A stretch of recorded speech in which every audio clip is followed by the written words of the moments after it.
Happy Saturday, guys. Hello, hello, hello. We are going to move right into assembly video number 2 for the Grateful Heart card making workshop. And I have committed to doing an assembly video for all 8 of these cards. Now, this is a 24 card workshop, but unlike most of my workshops where you create 2 of each card design, this workshop we're actually going to create 3. So 8 individual designs, and we're going to create 3 of each of them. So that makes a total of your 24 cards. 4 of the 8 designs are the iris paper piecing technique, and the 4 others are just your standard, the type of cards that I usually create. So I thought that the iris paper piecing would probably require maybe a little bit of additional instruction that would be difficult to do on paper. So that's why we are doing each of these assembly videos. But I think that the cards turned out really just quite wonderfully. If you guys would like to see assembly video number 1 that we did a couple days ago, you can find it right here on the my Close to My Heart business page, and it's under the videos tab. This is card number 1, and we already put him together. And so we're going to move into card number 2 today. Of course, I'm going to give you guys like a quick look at the rest of the cards. I think this one might be my favorite. I love the greens and the blues. But we've got the iris paper piecing technique inside the shaker window, and then of course you can see a few of those sequins kind of fluttering around. But they have a lot of bling on them. They're very shiny and sparkly, and I just think they turned out really quite beautifully. Here is the one that we're recreating today. Again, some more of that blue and green with a lot of the bling on there, that glitter paper and all of that good stuff. Here's another one that's quite beautiful with that pomegranate and the saffron colors together with the sapphire blue. I think it turned out quite beautiful. But again, more of that iris paper piecing technique there. And then here are the 4 that are just very simplistic, similar to the normal type of cards that you guys would probably see from me. I think that butterfly is quite beautiful. He looks like he's just going to kind of flutter off the page. I love that. And then here's another one of him. But just very simplistic cards, very quick and easy. This was really a quite fun workshop to put together, and I hope that you guys enjoy it as well. So you guys know that you can grab the files, the complete set of files, one of 3 ways. You can get them free for every $25 that you spend on my website, susanwilliams.ctmh.com. You guys can, oh, thank you, Tanya. I'm so glad that you enjoyed them as well, sweetie.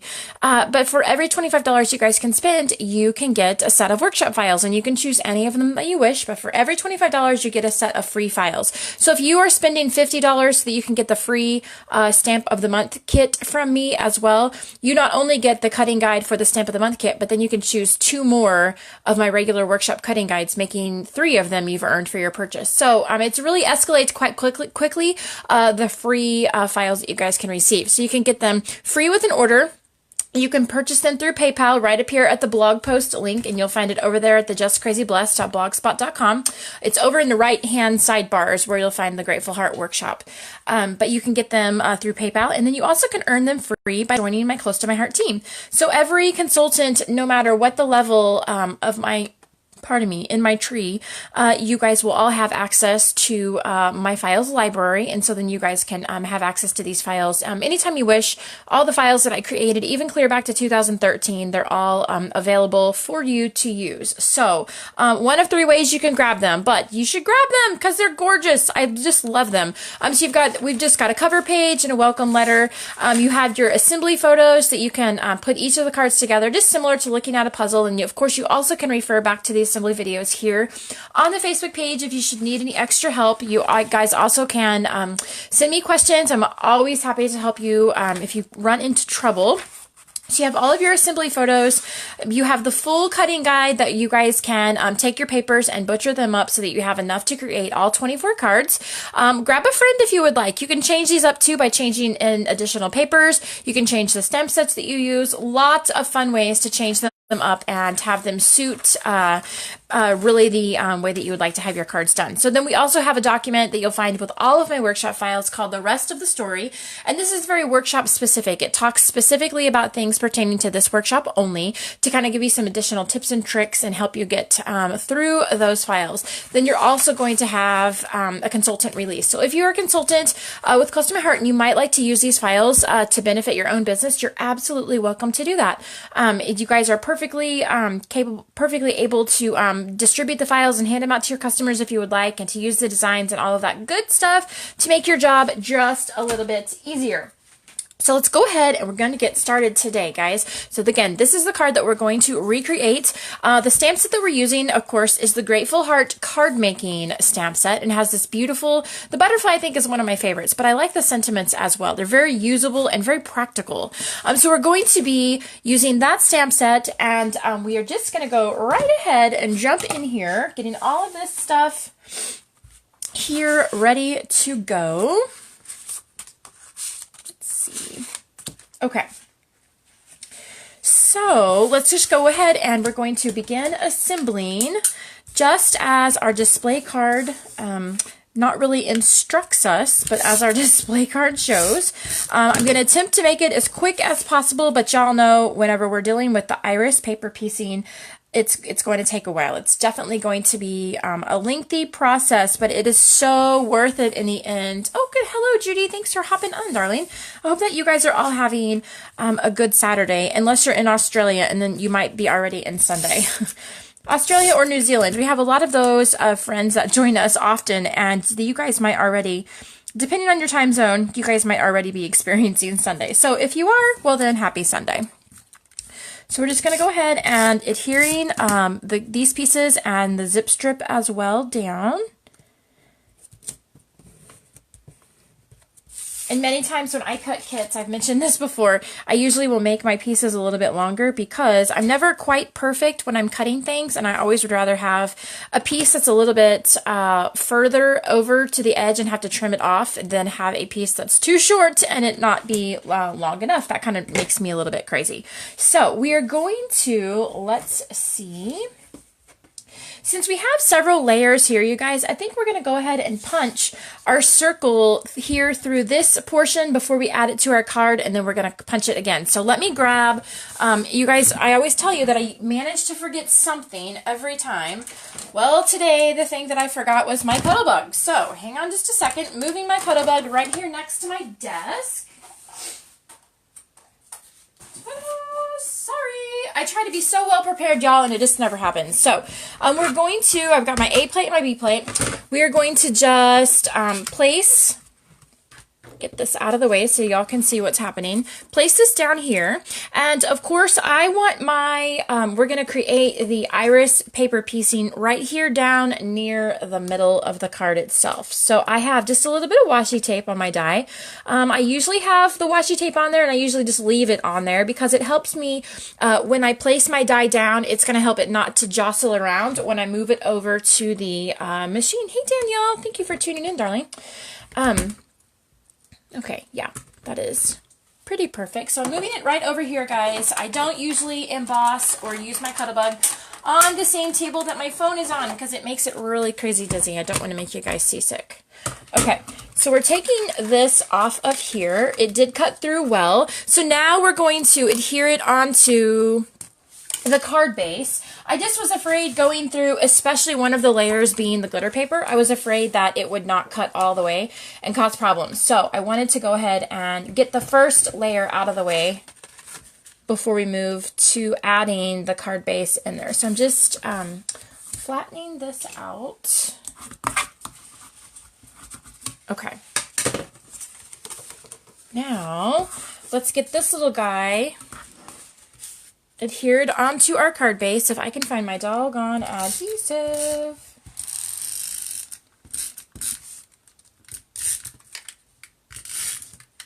And I am going to get him pretty good and adhered on here. Okay. So, get him kind of sort of a little bit to the best of our ability centered on top of this card front here.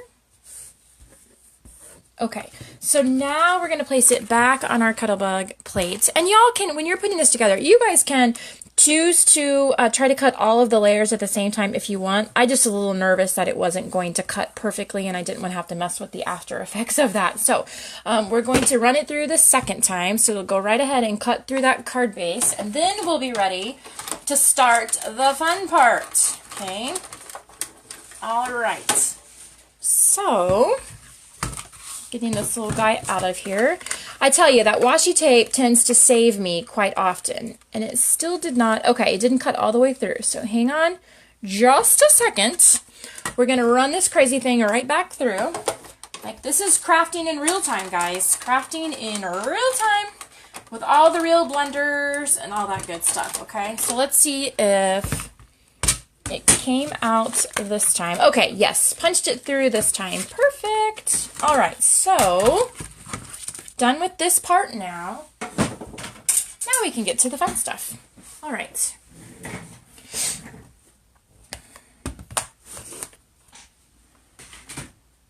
Okay, so here is my iris paper piecing template. And if you guys do not have this template already, watching me and a football game at the same time, you have to watch the replay later. The replay of the football game, Fran, or the replay of the card making video? Oh goodness, I would honestly, I'm really just not a sports enthusiast, so I would pick the crafting every day over football every single day. But that's just me. My husband would not agree. Okay, guys, so we're going to, this is the iris paper piecing template. Now, I have been sending this for free. You guys do not have to get the workshop in order to get the templates. So if you guys do not already have it for free, send me your email address and I'll be glad to send it over for you. But what makes this specifically perfect for what we're doing is that I have sized it correctly to fit our shaker thin cut dies. Okay, I sized it and then printed it out and then resized it and printed it out again. It took me a few tries, but we got it where it fits quite perfectly. And you have two different templates, that your patterns are going to look a little bit differently. Now, this particular workshop, we're using all the medium template instead of the easy, not the football game. Oh, darling, I hope you enjoy whatever you choose to watch. This is, you guys can, don't have to get the workshop to grab it. So just send me your email address if you would like to have it, but it does fit our shaker window thin cuts. So that is why I love it so much. So this is kind of the process of what we're going to be doing in order to be able to create these really pretty patterns on the front side. So you're going to have a little bit of mess going on in the back here. And we're going to cover it up with the inside liner with that espresso cardstock, so you don't have to worry about the yucky stuff showing. But what we need to do is we're going to attempt to get it centered. Probably not perfect unless y'all are a lot more talented than I, but we're going to get it centered as well as we're able. And as you know, as you can see quickly, that the outside red ring here of the pattern does not go all the way to the edge of our circle. That is on purpose. Because remember, we're actually not going to see anything that's on the underneath side of this frame, because this frame is how we're going to top off this section here. So I've sized it where it's going to fit perfectly with the stitched frame, not the 3-inch circle die underneath. Does that make sense? I hope that it does. I just don't want you guys to think that, wait a minute, it doesn't really fit at all. But it does. It fits next to the frame, not next to the circle cutout, okay? So I want to go ahead and we're going to talk about how we are actually putting these together. Now, if you guys are frugal with your paper, and I will show you what I mean by frugal, but if you're frugal with your paper, y'all are going to be able to create the entire medium pattern using only 4 sheets. I say sheets, I mean strips. These are 1/2-inch wide strips, only 4 of 12 inches long, okay? So the reason why I really wanted to use the pattern that works with the 12-inch wide cardstock or pattern paper is because I wanted to be able to use up a lot of our zip strips. You guys know those pattern zip strips at the top of our papers. I wanted to be able to use up a lot of those. So that is why I specifically chose this size of pattern so that we could use, it would fit those 12-inch strips. Now, I do mention that if you guys move down here to the easy pattern, you're going to have to increase the width of your paper, because 12 or 1/2 inch is not going to be wide enough to cover these larger sections. So you're probably going to have to increase that to maybe 3/4 of an inch if you choose to use the easy template. But we're using the medium today, so we don't have to worry about that portion quite yet. So you guys will want to grab 4 strips of paper. If you're using, if you're just creating your own, not following along with the workshop, grab 4 that are kind of sort of maybe a little bit coordinating, or whatever look that you guys would like to do. These are the 4 that we're using today, of course. And we're going to we're going to actually be working with the back of them, okay? So this is going to be what you're going to see on the front, but we're flipping it over to the back because these are going to be the, these are going to, hang on. These are going to be the patterns that we're actually going to be looking at while we're working, putting our pattern together. So what we're going to do is you guys are going to start right down here. You can see this number 1, and my phone is as close to my desk as at all possible, which is why you can't see much of my workspace. So I hope you can see the 1. If you can't, my apologies, but I can't get it any closer. But what we're going to do is you're just going to take a little bit of adhesive. Some people will adhere these down with Scotch tape. If you look on YouTube, a lot of people are using Scotch tape. I think that just adds a lot more bulk to my project, and I personally don't want to worry about peeling off Scotch tape. So I just have my little Tombow adhesive is all that I am using. But what you need to do is you're just going to place a little teeny tiny dot of adhesive on the edge of the number 1 strip here, and on the other edge of the number 1 strip here. Hi, Kim. Thanks for hopping in, darling. So we're going to start, we're starting with the gray. Remember, we're working with the back side of these papers. So we're going to add the tip of the gray right here on top of my dotted adhesive, and you guys will see this little line right here. We want to completely cover up that line. That is what that's going to show us what the perfect angle for adhering this cardstock down is going to be. So I'm just pressing it into my other dot of adhesive, have my scissors, and I'm going to trim right here on the edge. You guys will see that our paper is completely covering this open space that we used with our thin cut, okay? This is what I mean by being frugal with your paper. You don't want to leave your strips quite a bit longer because you're wasting paper down here and adding additional bulk to your card. So snip it right off at the end, and if you're careful that way, your 12-inch strips are going to create the entire template with absolutely no problems. You're actually going to have about, if you're pretty careful, you'll have about an inch left over on your strips of paper. But if you're not frugal and you don't, you're not snipping off the very edges of those, you're probably not going to have enough paper, and then you'll have to go back through and grab some other. And you guys know me, I pretty much use the majority of the paper in my cutting guides, so you're kind of on your own if you don't. You're kind of on your own if you go over your 12-inch limit of your paper. Ha ha ha. So we're just going to, again, snip this off. And you guys, this totally is like watching paint dry. But as I said, I committed to doing every one of the cards start to finish for anyone that happens to be having any type of confusion or trouble creating them. And so if y'all have seen this once, you probably are not going to be interested in seeing it again. And it's not going to hurt my feelings if you do not watch the video, you know, like if you want to watch football instead. Ha ha ha. Okay, so this is just such a pretty technique, you guys, and it is probably, you might consider it a labor of love, and you know, I think that's what all card making is, or paper crafting in general. You know, you can go to the Hallmark store or to Target or Walmart or wherever you, if you buy cards, you could go there for wherever you want to and buy a card. And that's going to probably serve the very same purpose. But, you know, when we make things by hand, we put a lot of love into it. And I think that most recipients understand that and can appreciate that. And so it doesn't really bother me to spend some time on a beautiful handmade card, because most generally, the people that I give handmade cards to probably don't throw them away. They might not be like my grandparents. I know I've told this story before, but when they have both passed on now. But whenever they were still living, I would go over to their house, and my grandma would always put my handmade projects up on the wall. Like even the birthday cards and the Christmas cards that I would give them, she would actually like put Scotch tape and tape them up on the wall. And I would always tell her, Grandma, you don't have to put those up on your wall. And I was always concerned about the Scotch tape taking off some of the paint on the wall.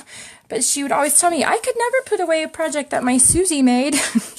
So it just, that just blesses my heart. And I'm sure that you guys, when you are spending a lot of time and effort into creating really pretty handmade projects, the people that you're sending them to are probably feel the very same way. Even if they don't put them like up on your wall with Scotch tape, you probably still do appreciate them.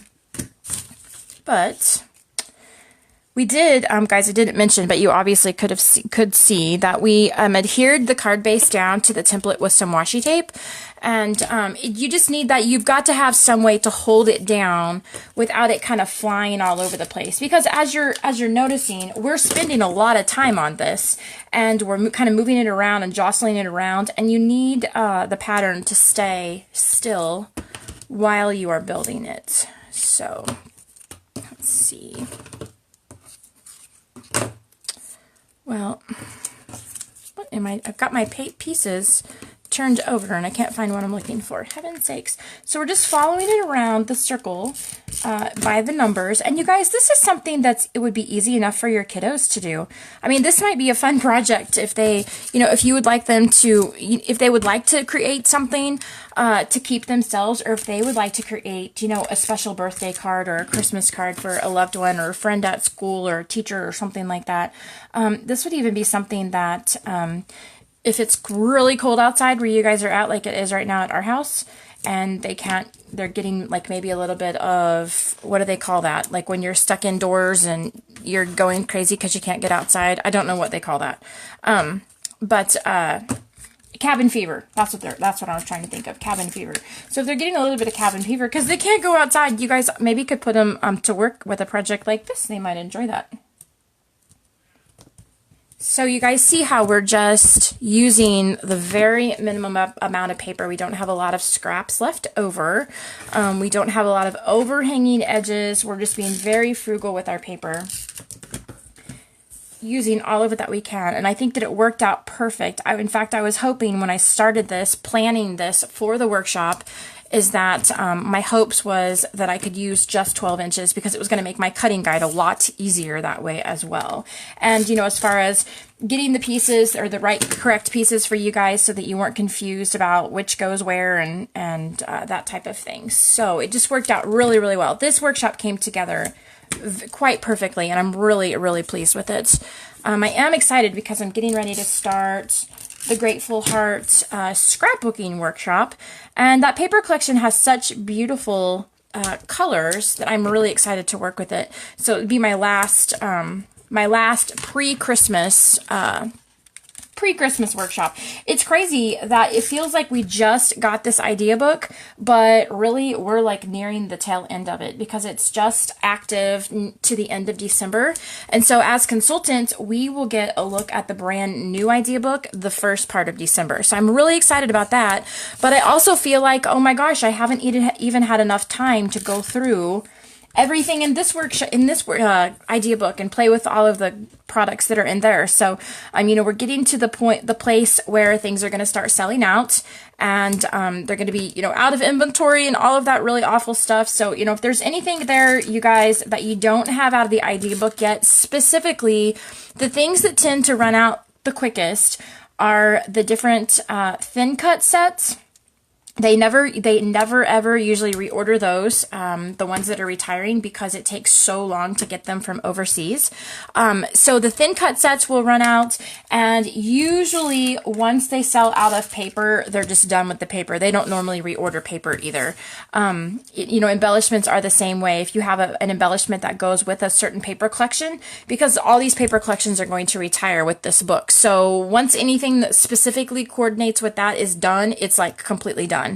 I am really anxious to get the the retiring list. They usually will give consultants usually about a month before the book is retired, so we should be getting it probably near the beginning of December. But we will get notification of what, if any, items from this idea book are carrying over to another idea book, so we get to keep playing with them. I think probably the only thing that I will be completely emotionally distressed about them retiring are the shaker thin cut set.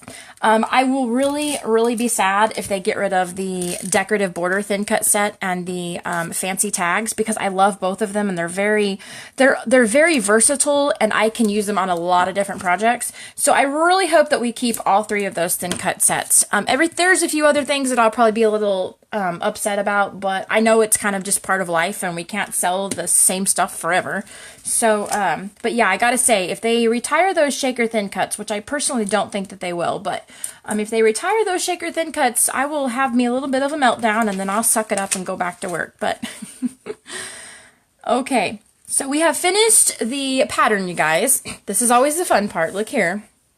Ta-da! Oh my gosh, it's always my favorite part to turn it over and you get to like bask in your handiwork. Okay, so you have a piece in the cutting guide, guys, and it actually says inside liner on the slide. So it's cut out of espresso cardstock, and what it actually is that you had to have a way to cover up all of this yucky stuff here. And so the easiest way to do that was just with a piece of cardstock. And so you guys know how I feel about liners and borders and all of that. So what I did was I just increased the size of the espresso cardstock a smidge, like a smidge. Okay, so the numbers, the measurements in your cutting guide are just a little bit funky. I think it's like a 3/8 or a 5/8. They're kind of funky, but they're like that on purpose because I just wanted a teeny tiny border around the outside. And the reason why I wanted it so small is because we have to make it still fit in the same size envelope. And if you make it any bigger than this, it's not going to fit in an envelope. So that would be bad.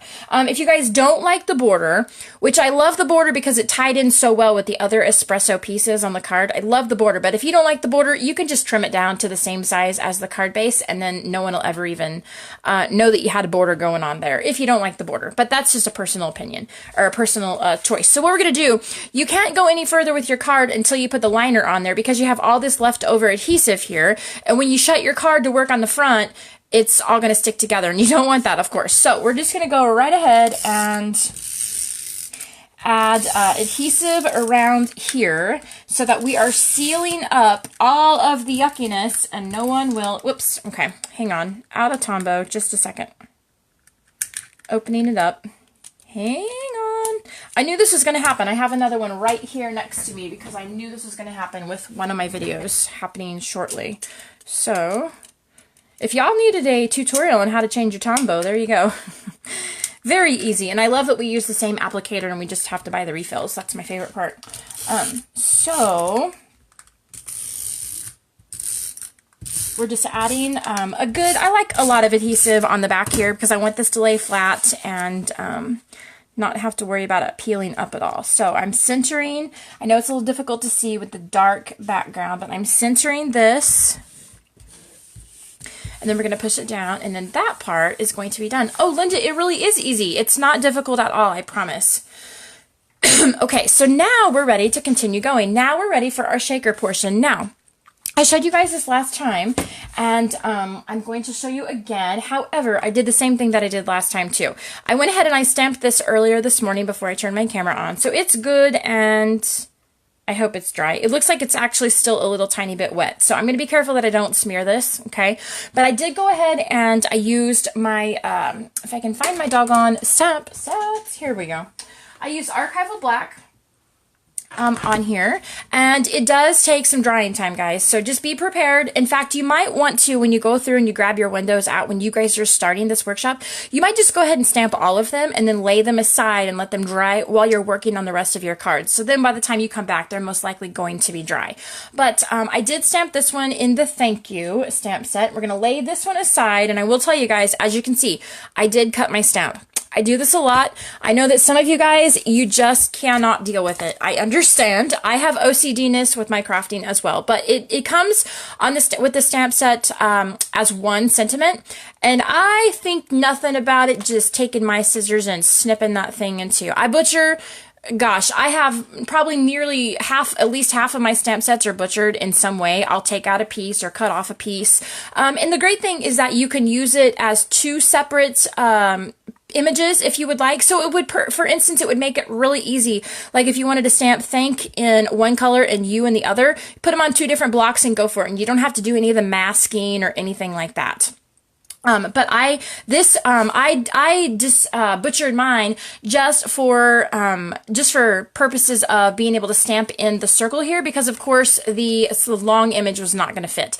Now, if you guys don't want to, you want to use the thank you sentiment, but you don't want to cut it, it's okay. I totally get it. I'm working on converting y'all, but it's all right if it's going to take a while. Ha ha ha. But you guys, if you want to use the thank you sentiment like this, you could either do some masking, or you could just stamp it on the inside of your card, because remember, you still have the inside where you can put your sentiment if you don't want to either cut it or stamp on the acetate window. Now, another thing that I will tell you guys as well, we're going to, stamping on the acetate window is a little bit challenging, and I know that I shared it in the last video. It's a little bit challenging. But I want you guys to know that if you make a blunder and you smear it or smudge it, because it's really slippery, like really slippery, ridiculously so. So if your hand moves or you get smudged or you have tremors like me occasionally, if you very quickly get to it, pardon me, you can wipe off the archival black ink before it dries and then restamp. Okay, so just take something and wipe it off and you'll be okay. So don't feel like if you make a blunder, you're not going to waste all of your acetate windows. Okay, so there is forgiveness here. You just have to get to it quickly. So as you guys know, creating the shaker cards, that there are protective layers on one side of the windows, and to find it, I usually will just take my piercing tool and scratch the top here and pull it off. And I find for me that I stamp better on the side that did not have the acetate window, the acetate protective layer on there. So I'm usually just wipe it on my sleeve to get my fingerprints off, and then lay it down onto my mat. This, of course, you guys, is the back of the Fisker's Piercing Toolkit mat. I love it because it has the best stamping surface on the planet, okay? If you don't have one yet, get one and you will thank me later. It is perfect, okay? So we have our archival black, and you guys know that that's a permanent ink. Once it's dry, it's dry. So this is a great ink to be able to, like whenever we either do double stamping, like if we take another stamp portion of an image and stamp on top of something we've already stamped. This is a permanent ink, so it's not going to dry or bleed when the moisture from the new ink sits on top of it. It's not going to bleed or smudge. You also can use the markers and color on top of it and it won't smear. You can use the shimmer pen, the watercolor paints, just a lot of different things you can do with the archival black. I tell you guys, I don't even use the regular black anymore. I just only use the archival because of the permanent properties of it. So inking up our stamp really well. This is the part that's a little bit frustrating because it really is very slippery, you guys. So hold on to your shorts.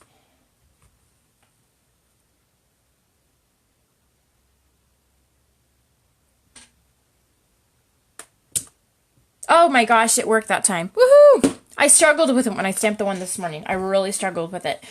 This is a really difficult. I tried to do the butterfly. You guys remember the really pretty butterfly? Where is it? There it is.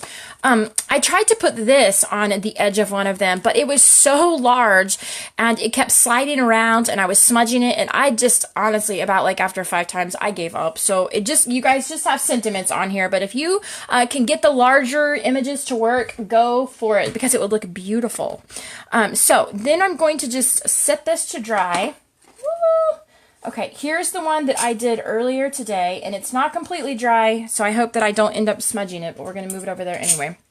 So we're going to go right ahead and complete the shaker portion of it. So I have my foam circle here, and as you guys know, we're just going to use the outside circle of this. All of the inside squares are just leftovers, so I just use those in place of foam tape that you guys will actually see on the Stamp of the Month card that I am going to recreate. Hopefully, if I have time before church tonight, we'll go ahead and do that one as well. But we're just, if you take your piercing toolkit, my friend Chris is the one that told me this, take it and run it around here. You guys will just be able to loosen those fibers so that your circle does not stick to the inside here. We really need to protect the integrity of the circle itself, because that's what's going to give our window the shape. Okay, so you need to keep it as circular as possible. And so here are all your leftover foam squares that you guys can just add right back to your adhesive basket and use for another project. So one of the things that I shared with you guys the other day is that it's very difficult for me to get these exactly perfect. And so one of the things that's interesting is that you're going to usually have a side that doesn't go all the way to the outside of your frame. Internet Gur. Fran, is that your internet or my internet? Is my internet being a crazy pain in the tail? Oh gosh, I hope it isn't. I have all lights on my booster, so I hope my internet is not being crazy. Because anybody else, I hope it's not my internet. Oh my gosh, you guys, I hope it's not my internet. I have a $1,000 booster that we just put up, and I still can't get decent signal. I'm going to keep going until someone tells me if you have lost me or if you guys still have me. I hope that it's not my internet, Fran. I'm sorry, but I hope it's your internet. Okay, so what we're going to do is, since I can't always get this exactly perfect, what I'm going to do is oh, my internet is great. Thank you, Patty. Bless your heart. Thank you, thank you. But what I'm going to do is I'm going to start up in the top right corner, and end in the bottom left corner, because if my circle does not line up exactly perfect with the hole that's cut in my card, my bow is most likely going to cover up any of those imperfections. Okay, so we're starting up here in the top right, and we're going to just center it inside that hole. And I'm telling you, it's a little bit difficult, more difficult than you would think, to get it exactly perfect. Or maybe that, again, is just my OCD-ness crafting. But we're going to try to get it centered correctly. Okay, and so as you guys maybe can see that it doesn't line up exactly, because I probably have it a little too far over on the other side, but it's absolutely fine because I'm going to put another one of these big bows here and it's going to cover it all up and it'll be just perfect. Okay, so we have this all smashed down. I'm going to peel off this protective layer here. So now this is sticky, and that is what is going to hold our window here. So, oh gosh, Suze, you probably need some sequins first, don't you? Okay, so guys, you're going to add quite a bit of bulk with your iris paper piecing here in the middle. So you don't need a ton of sequins. However, I do want to make sure that I get plenty of gold sequins in here and not too many of the iridescent. So you guys do not really need to add as many of the sequins as you would if you were not doing the iris paper piecing, because they're going to get a little bit congested in there. And the purpose of a shaker window is for your pieces to kind of fly and flutter around, right? So you don't want to get them too smashed in there where they don't want to fly and flutter around. So I'm just specifically with my tweezers going in here and grabbing a few of the gold ones because I really want a lot of gold showing on this card. Okay, I think that'll be perfect. Okay, so got those out of the way. Now we're ready to add our window. And we're going to see if I can do this without smudging it. I hope. Trying to get it level.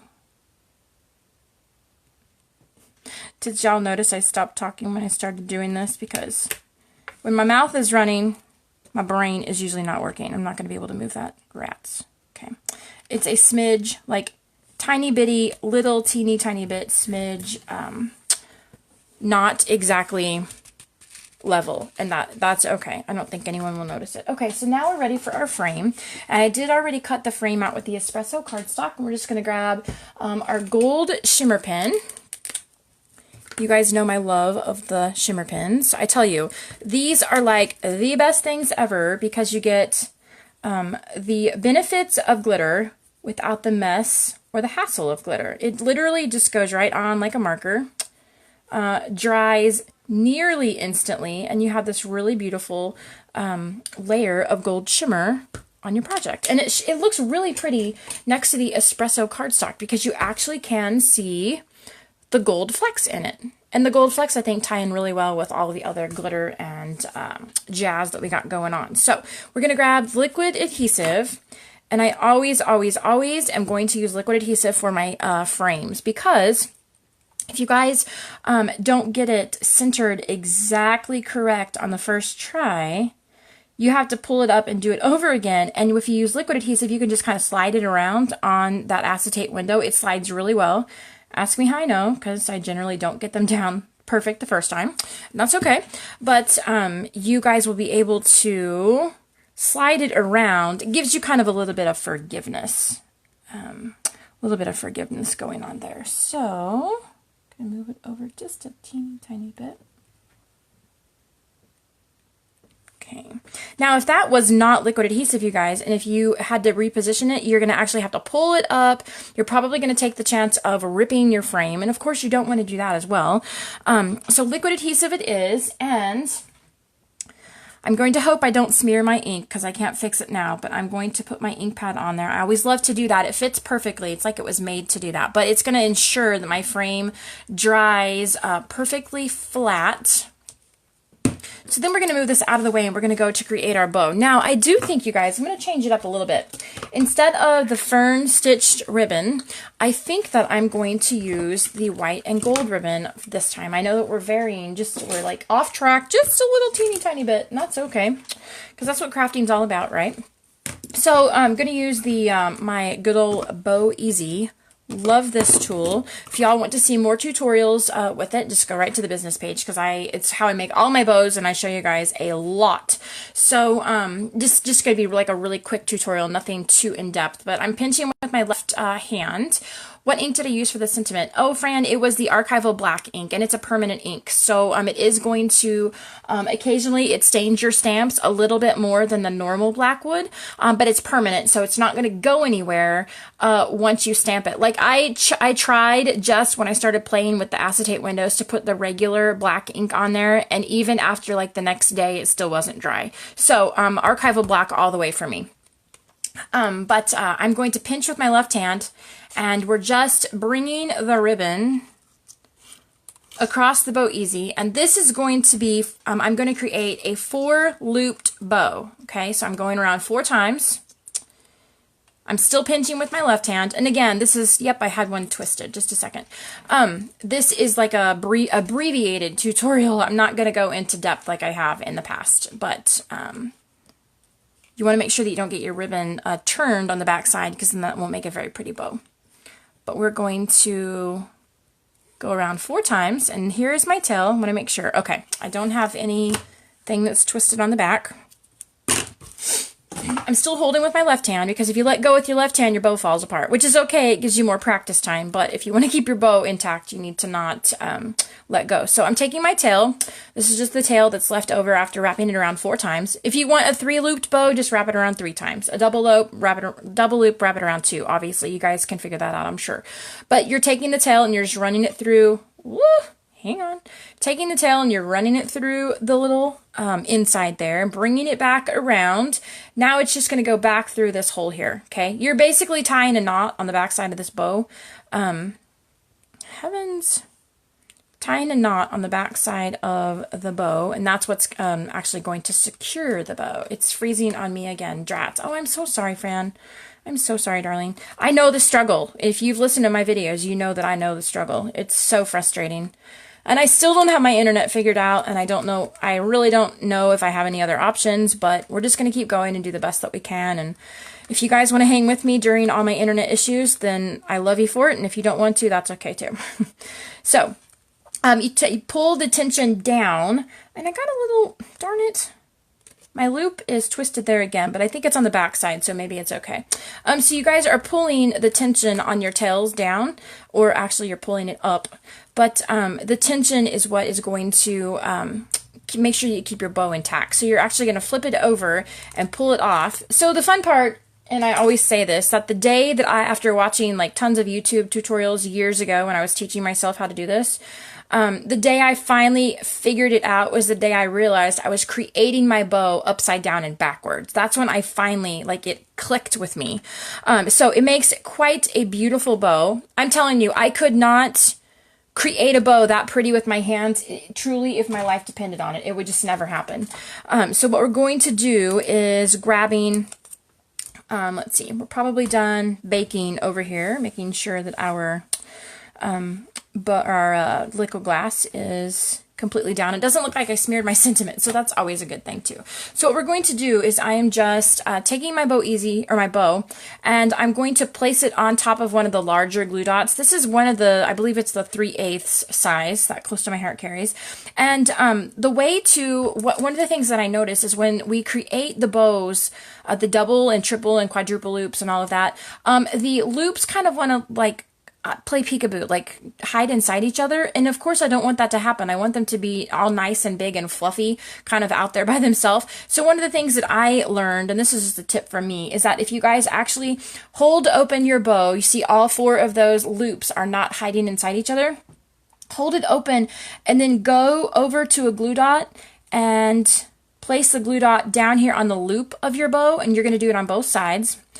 It's actually going to serve 2 purposes. It's going to, number 1, adhere the bow onto your project, of course, but it's also going to help hold open the loops so that they don't kind of have a way of hiding back inside each other, okay? So don't worry, it looks a little flat right now, but we'll fix it, so just hang on. So we're going to add them right here. I think that's going to be perfect. See how it's kind of flat there? It's okay, we're going to fix it. Here is the bone folder. I don't know that I can ever craft without this little gem of a tool. I love him a lot. So we are just, see, some of the top loops will occasionally, not all the time, but occasionally a little portion will stick to the bottom there. So we need to just pull it off of there and then smash it down. Sorry if I'm jiggling the camera, guys. Smash it down with the bone folder, and then it's usually okay. So see, oh my gosh, that's so pretty! So pretty. Hey, Dina, thanks for hopping in, darling.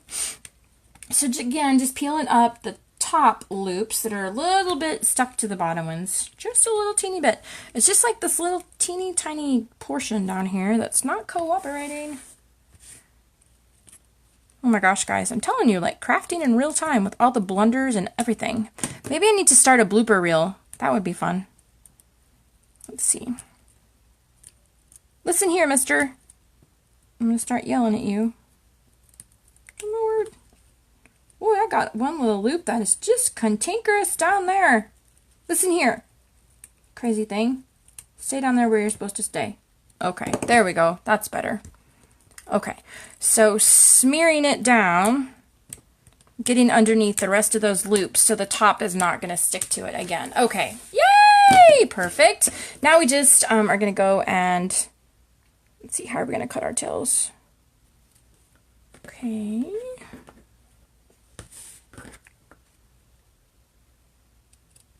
Oh my gosh, cute, cute. Cute, cute. Okay, so now guys, just a little teeny tiny bit of bling, and we're also going to use, we're going to color a few of the gold gems as well. Today we're using the Sap Green Shinhan marker, and you guys know my love of coloring the bling with the markers. It's because, you know, I have to tell you every video that I'm a frugal girl and I can't help it.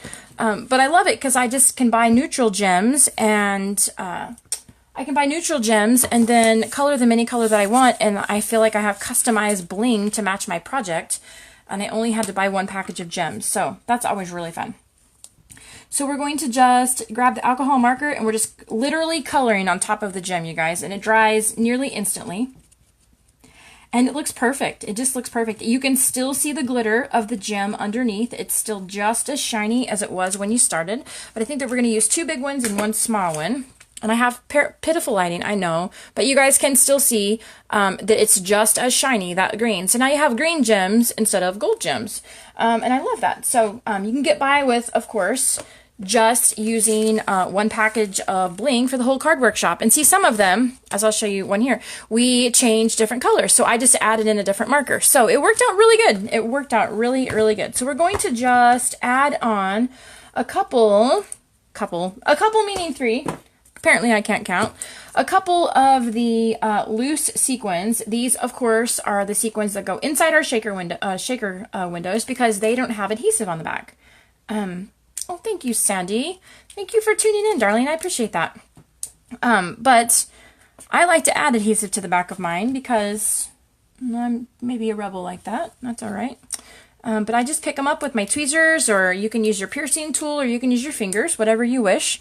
But I just pick them up and put them on use my glue dots over here, and I add my own adhesive to the back of them. And it's no trouble at all. I love these because we don't currently have the shiny gold adhesive back sequins, and I love using the sequins because they look so perfect with the gem inside. So that is why I'm having so much fun putting adhesive on the back of them, because I can use them just like you do your standard embellishments instead of only using them for the shaker cards. So closing up my sequins. Now let's grab our gems here. Almost done, guys. This is the last part of the card, except for the journaling pen, and I saved that for last so y'all don't have to watch me do it. Ha ha ha. I know, because it's crazy annoying probably for you guys that don't like to do the journaling, the doodling on the outside of all of your projects, so I saved that for last. I'll do that after I turn my camera off. So, yay! Isn't that cute? That is darling cute, y'all. I love how it fiddles, shakers around in there, flies around. I think it's darling. Darling, darling. Yay! All right, guys. Well, that is assembly video number 2. If you want to get the cutting guide for this workshop, just crazyblessed.blogspot.com, and it's the Grateful Heart card making workshop, and it's in the top right sidebar. When you guys see the little icon up there, just click on the picture and it'll take you right to the original post. And the post will have the supply listing. It'll have information about the cutting guide and photos of all the cards for you. But continue to tune in here to my business page, and you guys will be able to see all of the assembly videos that we will complete till we get all 8 of them done. So if you have questions about how you can get the Grateful Heart card making workshop files, or if you have questions about the projects themselves, just either comment under the video or send me a message. I'm always happy to help. You're most welcome to share this video if you're a fellow consultant and you purchased the cutting guide to use with your business and you want to share these videos for your own customers. You're welcome to do that. Anything that's posted on this public Facebook page right here at the Susan Williams that's close to my heart, independent consultant, you guys are welcome to share it. It's all free game, fair game. Okay, so share. I'm very grateful. But if you have questions, just shout at me and I'll be happy to help. Hey, Levon, thanks for tuning in, guys. I hope you have a wonderful Saturday, and I'll see you soon.